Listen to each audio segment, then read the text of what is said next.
Next हमारा topic है जी alternating current.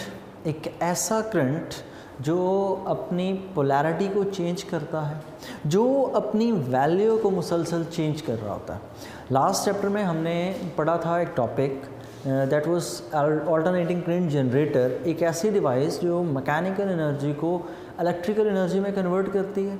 और सेकेंडली जब वो इसको कन्वर्ट करती है, साथ जो करंट प्रोड्यूस होता है वो अपनी वैल्यू को बार बार चेंज कर रहा होता है, वो अपनी पोलैरिटी को बार बार चेंज कर रहा होता है और डायरेक्शन भी इस दौरान चेंज हो रही होती है। तो सबसे पहले अपना कॉन्सेप्ट क्लियर करें कि डायरेक्शन के चेंज से क्या मुराद है। डायरेक्शन के चेंज से मुराद ये है कि सपोज़ ये आपके पास एक एसी सोर्स है।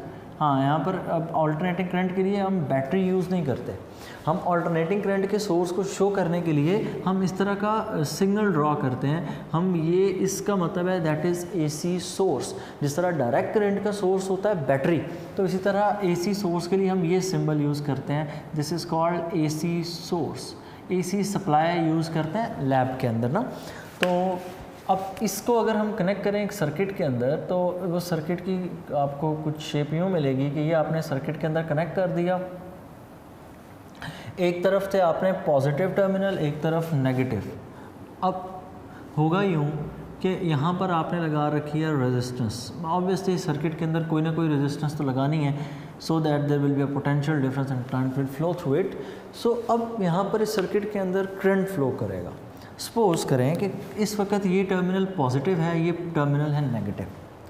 तो होगा क्या, हाफ टाइम के लिए करंट फ्लो करेगा यहाँ से कुछ यूँ इस डायरेक्शन में, मतलब ये करंट की डायरेक्शन होगी, ये हाफ टाइम में होगी। कौन सा हाफ टाइम, मतलब अगर हम एक वेव की बात करें तो उसका टाइम पीरियड हम कहते हैं टी।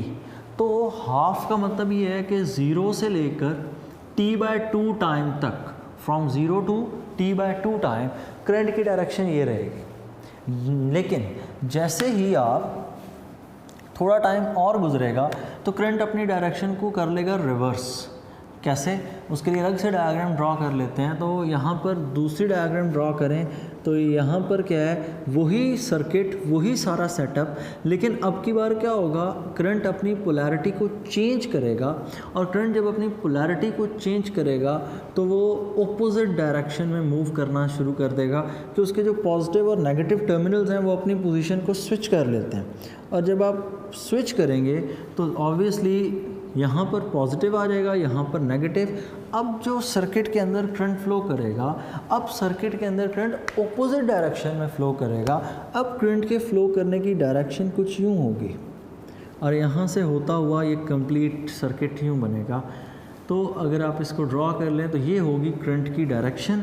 दूसरे केस के अंदर करंट की डायरेक्शन ऑपोजिट। जब करंट की डायरेक्शन ऑपोजिट हो गई तो ऑब्वियसली एक पोर्शन पॉजिटिव का होगा, दूसरा पोर्शन नेगेटिव का होगा। और ये टाइम होता है t/2 से टोटल टाइम t तक। ठीक है, t/2 से लेकर t तक, ये जब तक पूरी वेव, आधा जो साइकिल है वो क्लॉकवाइज चलेगा और आधा साइकिल किस तरह चलेगा, एंटी क्लॉकवाइज। जब हम ऑल्टरनेटिंग करंट की डायग्राम ड्रॉ करते हैं तो हमें आइडिया होता है कि ऑल्टरनेटिंग करंट की जब हम डायग्राम ड्रॉ करें तो उसके अंदर क्लियर होता है कि कैसे पोलैरिटी को चेंज करता है। तो ये है एक ऑल्टरनेटिंग करंट का वोल्टेज, उसका हम ड्रॉ करते हैं ग्राफ। अब इसके बिल्कुल सेंटर में यहाँ पर है G mean line. Mean line का मतलब द लाइन ऑफ ज़ीरो, कि ये ज़ीरो की लाइन है जहाँ पर वैल्यू मिनिमम रहती है। अब इसके ऊपर ऑल्टरनेटिंग करंट की वेव बनाएं तो ये पोर्शन पॉजिटिव का है। ठीक हो गया, ये पोर्शन पॉजिटिव का। थोड़ी सी एनलार्ज करते हैं ताकि जब हम वैल्यूज़ लिखें तो हम उसको प्रॉपर एक्सप्लेन कर सकें। ये पोर्शन मैंने कौन सा बनाया, ये पोर्शन मैंने बनाया 0 से लेके t/2 when it is moving clockwise. अब इससे आगे जब डायरेक्शन होनी है रिवर्स, तो हम इसको बनाएंगे डाउनवर्ड से, यहाँ से कुछ यूँ। अब इसको बनाते वक्त एक चीज़ का बड़ा ख्याल रखना है आपने, जितनी हाइट आपने यहाँ पर अपवर्ड रखनी है उतनी ही हाइट कोशिश करें डाउनवर्ड रखें। तो ये तकरीबन हाइट बनेगी यहाँ पर। मैं उस हिसाब से इसको मेजर कर लेता हूँ, तो ये तकरीबन यहाँ तक बनना चाहिए इस कर्व को। So it is not easy कि आप उसको बिल्कुल ये दोनों आइडेंटिकल ड्रॉ कर लें, ये इतना आसान काम नहीं होता। बहरहाल I will try my best. यहाँ पर ये मेरी सिचुएशन के हिसाब से ये बेस्ट है। सो आप इसको अकॉर्डिंग टू स्केल और जब आप ड्रॉ करेंगे कॉपीज़ पे it would be much easier for you. However ये हमारे पास है जी एक AC करंट की वेव कि यहाँ पर उसका 0 से पहले मैक्सिमम हुई, इस पॉइंट तक मैक्सिमम हुई, फिर यहाँ तक इस पॉइंट पर मिनिमम हो गई, फिर नेगेटिव में मैक्सिमम पीक आ गई और फिर 0। अगर हम टोटल सारे के सारे एंगल्स ड्रॉ करें तो मैं टाइम पीरियड अगर कहूँ कि इस पूरी एक वेव को गुजरने के लिए जो टोटल टाइम लगा वो टोटल टाइम है t, तो मैं अगर इस पूरी वेव के लिए ड्रॉ करूँ तो मैं कहता हूँ यहाँ तक इस पॉइंट तक जो टोटल टाइम लगा है that total time is equal to t। t क्यों मैंने कहा? It is the time period of the wave. What is this? This is the time period. ये टाइम पीरियड है। और टाइम पीरियड क्या होता है? Time required for the completion of one cycle. ठीक है, यहाँ पर टाइम पीरियड क्या होगा? Time for one complete cycle. एक मुकम्मल साइकिल के लिए, एक मुकम्मल जो आपका चक्कर है ये यहाँ से पॉजिटिव 0 से लेकर मीन एक्सट्रीम करके पूरे यहाँ तक फिर वापस आना, that is called one time period. And if you want to find the frequency of the current then frequency will be equal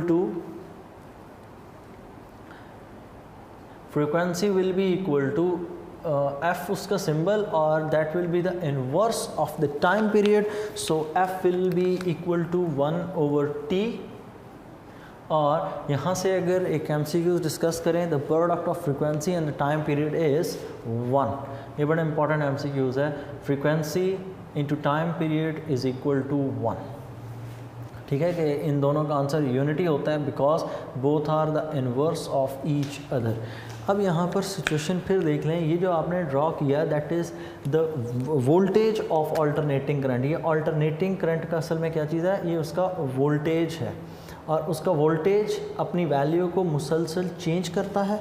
मतलब कहीं पर भी देख लें ग्राफ पर एक कांस्टेंट वैल्यू नहीं है, नंबर 1।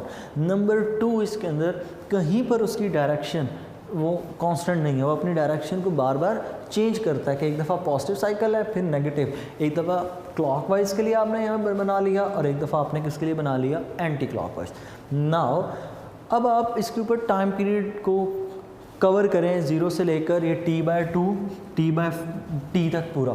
तो हम क्या करते हैं, हम 4 बराबर हिस्से कर लेते हैं, 1 2 3 and this one will be the 4th। तो यहाँ पर अगर मैं इसके हिस्से करूँ तो यहाँ पर मैं यूँ लिख सकता हूँ कि ये 1/4 पार्ट है यहाँ पर, that is the 1/4 part of the time period. कि आपने कितने हिस्से करने हैं? आपने टोटल हिस्से करने थे 4, और जब आप इसके 4 बराबर हिस्से करेंगे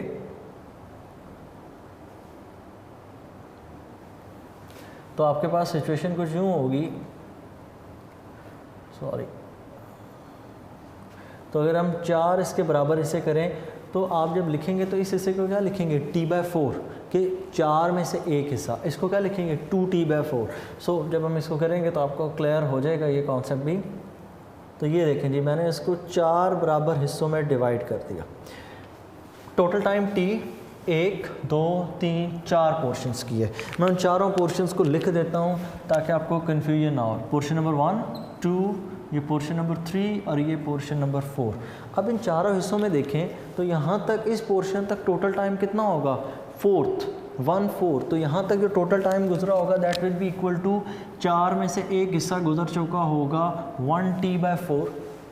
यहाँ तक इस पॉइंट तक कितना गुजर चुका होगा? दैट विल बी 2t/4 कि टोटल टाइम t के 4 हिस्से हैं और उसमें से कितने गुजर चुके हैं? 2।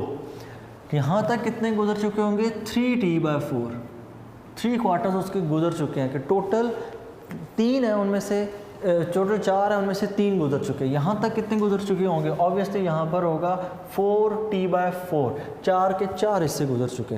तो यहाँ पर सिंप्लीफाई करें 1t/4 को, obviously it will be equal to t/4 2t/4, 2 और 4 को कैंसिल कर दें, t/2, so it will be equal to t/2, 3t/4 में सिंप्लीफिकेशन नहीं है, 4 को कैंसिल कर दें तो टोटल टाइम कितना आ जाता है t। So that is the equation. अब पहले वाले जो आपने देखा टाइम यहाँ पर कितना है 0, तो 0 से लेकर t/2 तक कौन सा साइकिल है पॉजिटिव, 0 से t/2 तक क्लॉकवाइज, फिर t से t/2 से लेकर t तक फिर नेगेटिव में कर्व है, तो आपने उसकी डायरेक्शन को यहाँ पर क्या बना रखा है reverse. Next now if we move towards the angles, तो अगर हम एंगल्स देखें तो यहाँ पर हर केस के अंदर सिचुएशन डिफरेंट है। हर केस के अंदर सिचुएशन डिफरेंट इसलिए कि ये जो आपके सामने ग्राफ बना हुआ है ना, this is the graph of sine theta. ये ग्राफ साइन थीटा का है कि साइन थीटा का अगर आप ग्राफ देखें तो साइन 0 0, साइन 90 1 मैक्सिमम वैल्यू होती है, उसके बाद साइन 180 0, साइन 270 -1, साइन 360 0। तो ऑल्टरनेटिंग ट्रेंड का जो ग्राफ है वोल्टेज का, वो और ट्रेंड का ग्राफ आपस में इक्वल है। ये जो यहाँ पर वोल्टेज की वैल्यू है that is called V0 maximum voltage, और ये पॉजिटिव में, और इसी के बिल्कुल सामने ये जो पॉइंट बनेगा that will be equal to -V0 कि ये नेगेटिव में मैक्सिमम वैल्यू है। ठीक है, इस पॉइंट तक ये पूरी। नेक्स्ट यहाँ पर अगर हम फॉर्मूला डिस्कस करें प्रीवियस अपने कॉन्सेप्ट से, तो हमने प्रीवियस चैप्टर में पढ़ा था V is equal to V0 sine of angle theta. अब थीटा डिस्कस करें तो इस पॉइंट पर एंगल होगा, यहाँ पर एंगल होगा 0, हेयर द थीटा इज़ 0, ये रेड में मैं जो लिख रहा हूँ दैट इज़ एंगल थीटा।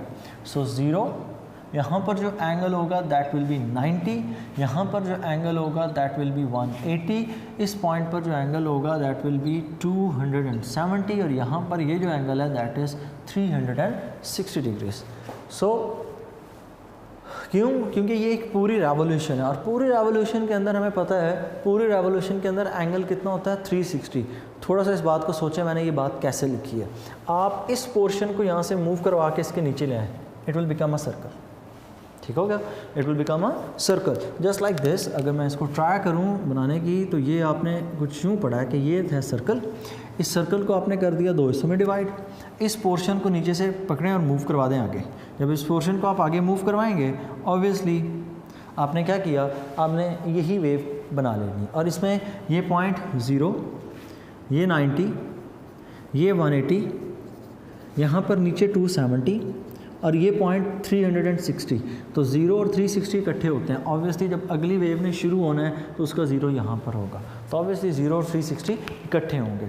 बहरहाल ये बात आपने first year physics chapter number 7 में पढ़ रखी है। नेक्स्ट चलें तो V is equal to V0 sine of angle theta, theta is equal to omega t as theta is equal to omega T.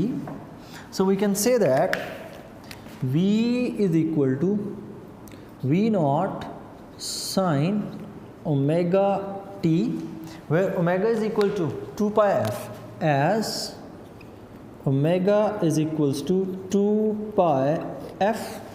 इसको वहाँ पर पुट कर दें, so V will be equal to V0 sin omega की जगह put हो जाएगा 2 pi f into T frequency. ठीक है, और ये टी क्या चीज़ है, दैट इज़ टाइम। अब आप टाइम की डिफरेंट वैल्यूज़ के ऊपर कैलकुलेट कर लें, आंसर्स क्या आते हैं। अगर हम टाइम की डिफरेंट वैल्यूज़ पे कैलकुलेट करें, मतलब हम टाइम को एक दफ़ा पुट करें t/4, फिर आंसर निकालें, फिर टाइम को 0 पुट करें, इस तरह सारी वैल्यूज़ बारी बारी पुट करें, तो हम देखते हैं v के लिए आंसर कितना आता है। और इसको पूरा इकट्ठा ही लिख लेते हैं, 2 pi f into t, 2 pi f into t. So अगर हम इसको मल्टीप्लाई करें तो हम कुछ यूँ लिख सकते हैं, at t is equal to 0, जब टाइम 0 है, ये सिचुएशन है, व्हेन टाइम इज़ 0, तब आंसर कितना होगा। तब आप यहाँ पर v is equal to V0 at t is equal to 0, v is equal to V0 sine 2 pi f into 0, और 0 जब इससे मल्टीप्लाई होगा साइन 0 हो जाएगा, v is equal to we not sine of angle 0 और sine 0 0, so value of v will be 0। तो जब t 0 होगा तो v की वैल्यू 0 होगी, t 0 है टाइम पीरियड, तो ये टाइम पीरियड 0, तो वोल्टेज की वैल्यू कितनी है 0, voltage is at 0। So next time t/4 at t is equal to t/4, हम t की जगह क्या पुट कर रहे हैं t/4, तो t/4 पुट करें तो हमारे पास सिचुएशन कुछ यूँ हो जाएगी, वैल्यू पुट करें v is equal to we not sine 2 pi f into t/4, t/4 को कैंसिल कर दें, so v is equal to we not sine π/2 into f. Obviously frequency community लेकर चलेंगे, सो साइन π/2 क्या होता है 90, वो रेडियन में कन्वर्जन कर रखी है, सो 90 को हम कन्वर्ट कर लेंगे रेडियन में, that will be equal to π/2। 180 की जब कन्वर्जन करेंगे दैट विल बी पाई, 270 को जब कन्वर्ट करेंगे दैट विल बी 3 π/2 और 360 को जब कन्वर्ट करेंगे that will be equal to 2 pi.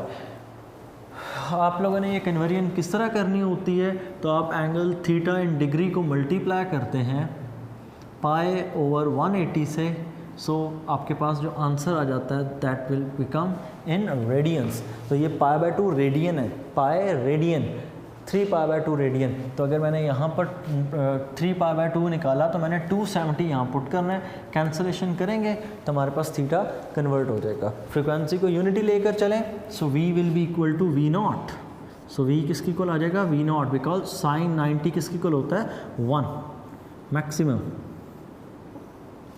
Next यहाँ पर अगर हम वैल्यू पुट करें तो नेक्स्ट हम यहाँ पर पुट कर सकते हैं value when t is equal to t/2 से कैंसिल करेंगे, तो at t is equal to t/2, जब हम t को t/2 पुट कर देंगे तब इस फॉर्मूले में वैल्यू पुट करें v is equal to we not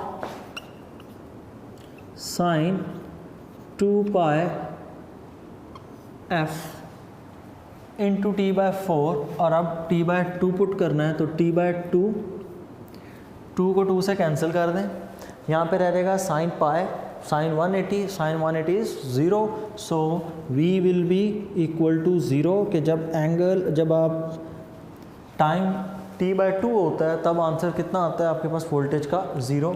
same इसी तरह 3 π/2 270 के लिए सॉल्व करें eight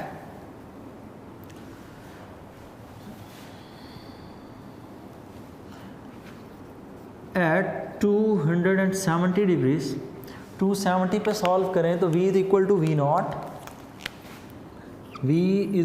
we not sine 2 pi f into, अब 270 असल में कितना t है वहाँ पे, t 3t/4, तो यहाँ पर हम पुट कर देंगे 3t/4।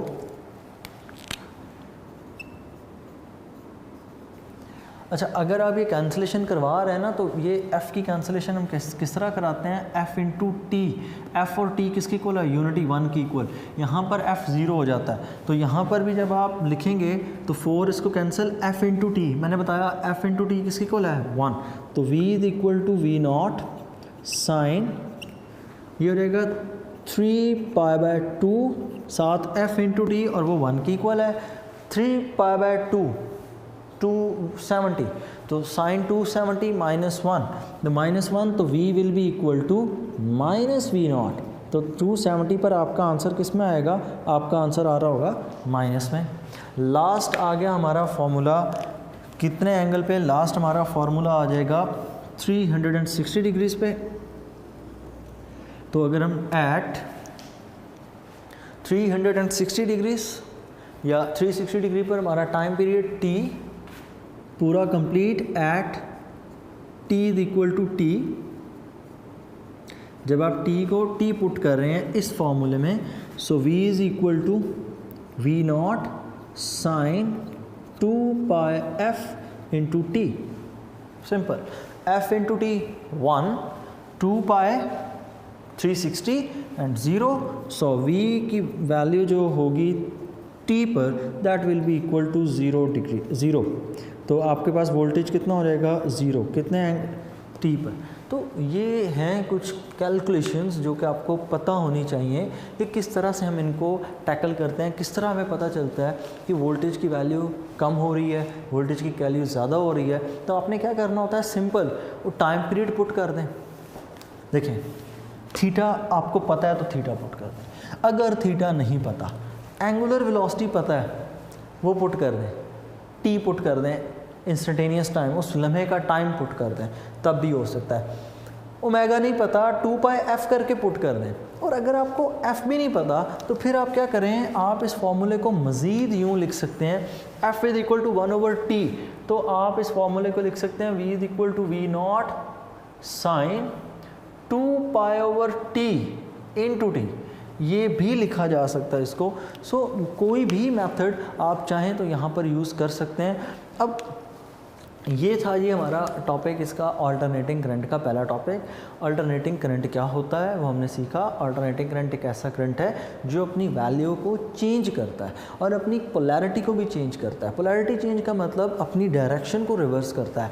हाफ साइकिल के अंदर पॉजिटिव में कर्व है, अगले हाफ साइकिल के अंदर कर्व नेगेटिव के अंदर, और फिर इसी तरह ये साइकिल चलते चले जाएंगे। और नेक्स्ट चीज़ इसमें आ जाता है time period. It is the time taken to complete one cycle, कि यहाँ से एक जब चक्कर वो मुकम्मल करेगा। अच्छा, अब इस साइकिल के अंदर पॉजिटिव एंड नेगेटिव दोनों शामिल हैं, एक कंप्लीट, ठीक है ना, कि एक दफ़ा पॉजिटिव, फिर पॉजिटिव से फिर दोबारा नेगेटिव से होता हुआ दोबारा ज़ीरो पर पहुँच जाए। जब अगली वेव स्टार्ट होनी है, यूँ कह लें जब अगला आपने फेज स्टार्ट करना है, देन इट्स फ्रीक्वेंसी।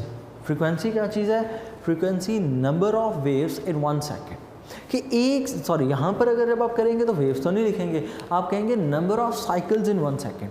अब हमारे कंट्री के अंदर तकरीबन ये जो वैल्यू है दैट इज़ अबाउट 50 हर्ट्ज़, कि हम जितनी भी अप्लाइंसेस अपनी यूज़ करते हैं, हम जो अल्टरनेटिंग करंट यूज़ करते हैं वो यूज़ करते हैं 50 हर्ट्ज़ के ऊपर।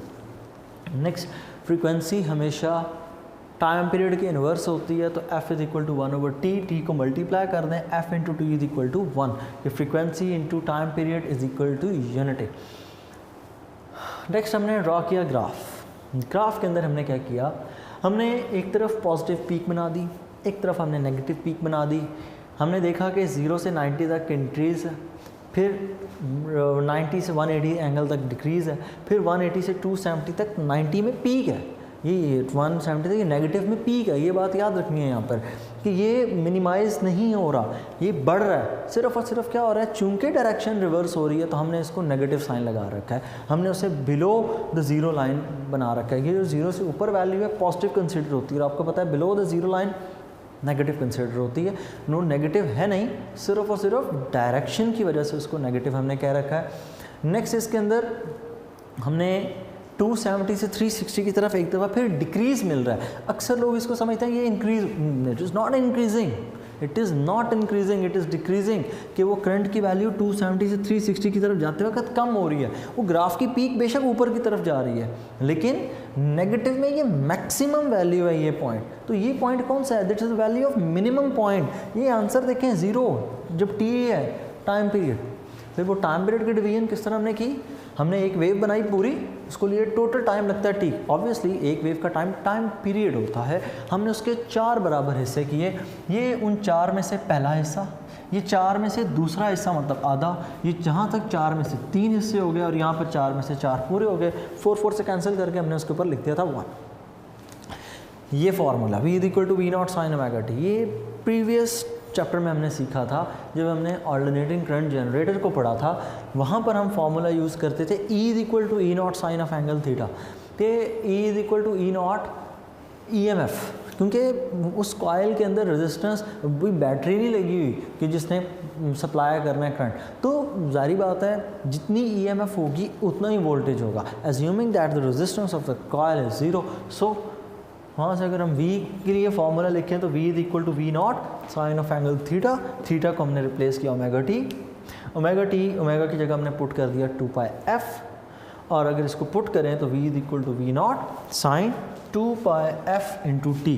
तो ये फार्मूला हमने फाइनल ड्रॉ बनाया और इस फाइनल फार्मूले को फिर आगे हमने सॉल्व किया कुछ वैल्यूज़ के ऊपर। तो वो वैल्यूज़ कि हमने जब इसे सॉल्व किया t 0 पर तो हमें वहाँ पर वोल्टेज की वैल्यू 0 मिलती है। सेम वही चीज़ ग्राफ के अंदर कि वोल्टेज की वैल्यू 0 थी। जब बच्चों टाइम हो गया t/4, जब टाइम t/4 है तो आपने v is equal to we not sine 2 pi f t को आपने कितना पुट कर दिया t/4, तो t/4 4 और 2 को कर दें कैंसिल, π/2 f इंटू टी किसकी कल हो जाएगा 1, f इंटू टी 1, और 4 को पाई और 2 को कैंसिल करें तो π/2, ये 2 पाई हो जाएगा, π/2 और f into t 1, v is equal to we not sine of 1, तो साइन ऑफ 90, साइन 90 1 ही होना है, तो v is equal to we naught, तो 90 पर हमें यहाँ पर मैक्सिमम वैल्यू मिल रही है वोल्टेज की, v not positive maximum value. Next, जब टाइम को आपने t/2 पुट किया, टाइम t/2 पुट हो रहा है इस फॉर्मूले में, v is equal to we not sine 2 pi f into t, तो ये जब आप t पुट करेंगे, t को अगर हम यहाँ पर रिप्लेस करें तो हमारे पास सिचुएशन यूँ आएगी t/2, 2 से कैंसिल, f इंटू टी तो 1 हो जाना है, जिस तरह हमने यहाँ पर लिखा f into t is equal to 1, pi रह जाएगा, और साइन पाई साइन 180 इज 0, तो v की वैल्यू यहाँ पर 0 हो गई। At t is equal to 3t/4, तो जब 3t/4 होगा तो v is equal to we not sine 2 pi f into t, ये t की जगह हमने 3t/4 पुट कर दिया, 2 और 4 कैंसिल, π/2, 3 ऊपर लिख लिया, 3π/2 f इंटू टी 1, तो 3π/2 270, and sine 270 is equal to -1, so v is equal to minus v naught. ठीक हो गया कि -1 आना है ना यहाँ से साइन 270 को सॉल्व करके, जब -1 आना है तो v is equal to minus v naught, और यहाँ पर अगर ग्राफ में वैल्यू देखें तो 270 के सामने माइनस में, सो v is equal to we not sine 2 pi f t, और जब आखिरी वाले में t को आपने t पुट करना है तो f into t 1, 2 pi 360, and sine 360 is equal to 0, तो यूँ हमारे पास वोल्टेज 360 पर कितना आ जाता है, 0 आ जाता है। ये हो गई इसकी वैल्यू सॉल्व। नेक्स्ट इसमें है instantaneous value of EMF। Instantaneous value इसी चीज़ का ही नाम है। ये यहाँ पर तो हमने स्पेसिफिक एंगल्स पकड़े, अगर हम स्पेसिफिक एंगल ना रखें, हम कोई और पॉइंट ले लें, हम यहाँ पर कह लें यहाँ पर EMF की वैल्यू कितनी होगी, तो यहाँ पर EMF की जो आप वैल्यू फाइंड करेंगे that is called instantaneous value at some instant, at some specific instant is called instantaneous value. ठीक हो गया कि किसी भी ख़ास पॉइंट के ऊपर, मतलब अगर आपको suppose angle is given as 360, तो अगर आपको एंगल 360 गिवन है तो आप यहाँ पर 360 पुट करके सॉल्व कर दें। अगर आपको एंगल कह दिया जाए 40 तो आप यहाँ पर 40 पुट करके सॉल्व कर दें। अगर आपसे एंगल से बात नहीं की जा रही, आपको कहा जा रहा है कि सपोज़ आप यूँ करें, टाइम पीरियड आपको गिवन है 5π/4, तो वहाँ पर आपके पास आंसर कितना आएगा, तो जब आपको टाइम 5π/4 कह दिया तो आप इस t की जगह पुट कर दें 5/4t, t और t को कर दें cancel, v is equal to we not sine, उसके बाद 2 और 4 को कैंसिल करें तो नीचे रह जाएगा 2, 5π/2, 5π/2 के π/2 के 5 हिस्से, तो 5π/2 को जब आप सॉल्व करेंगे तो वो आपके पास कहाँ बनेगा, ये बड़ा इंपॉर्टेंट क्वेश्चन। 1π/2, 2π/2 कि ये जो एक हिस्सा है ये π/2 का, 2π/2, 3π/2, 4π/2, और इतना ही एक हाफ आगे बना लें 5π/2। अब जब कैलकुलेटर पे आप सॉल्व करेंगे 5π/2 को, तो 5 multiply by 180 divided by 2 radian में लिखा हुआ है ना, तो अगर हम उसे कैलकुलेटर से सॉल्व करें तो ये हमारे पास आंसर आता है 5 multiply by 180 divided by 2, so this angle is 450 degrees, और 450 डिग्रीज़ को सॉल्व करें तो sine of 450 degrees is equal to 1। इसका मतलब इस एंगल पर भी v की वैल्यू कितनी होगी, इस पॉइंट पर भी v की वैल्यू इक्वल होगी v नॉट के, मैक्सिमम आंसर आ रहा है मेरे पास। आप भी इसी तरह कोई भी पॉइंट सेलेक्ट करके वहाँ पर वैल्यू फाइंड कर सकते हैं। It can be in the form of theta, it can be in the form of T time, it can be in the form of even angular velocity, it can be in the form of 2πf frequency. तो इतने सारे formulas हैं, कहीं पर भी change put किया जा सकता है। ये कोई हार्ड एंड फास्ट रूल नहीं है कि कहाँ पर पुट किया जाए। तो इतने ज़्यादा फार्मूले हमारे पास होने की एक फ़ायदा हमें ये होगा कि हमें हर सिचुएशन के साथ कहीं ना कहीं डील करने का मौका मिल जाएगा। तो ये था हमारा इस चैप्टर का पहला लेक्चर। अब अच्छा यहाँ पर थोड़ी सी इंस्ट्रक्शंस है आपके लिए, वो ये कि अगर आपको इस टॉपिक में कोई मसला होता है तो फिर इसका मतलब आपने एसी जनरेटर का टॉपिक जो चैप्टर 15 में पढ़ा था उसको आपने प्रॉपर से नहीं किया। अगर आप उसको दोबारा से जाकर देखें, पढ़ें, कॉन्सेप्ट से पढ़ें ख़ास तौर पे, तो ऑब्वियसली ये आपको खुद ब खुद ग्राफ क्लियर होना शुरू हो जाएगा। वहाँ बड़ी डिटेल के साथ कॉइल की मूवमेंट के साथ मैंने एक्सप्लेन कर रखा है। तो उसका जो कोशिश करेंगे कि लिंक आपको इस वीडियो के डिस्क्रिप्शन में दे दिया जाए ताकि आप उसको वहाँ से फाइंड कर लें, ठीक हो गया।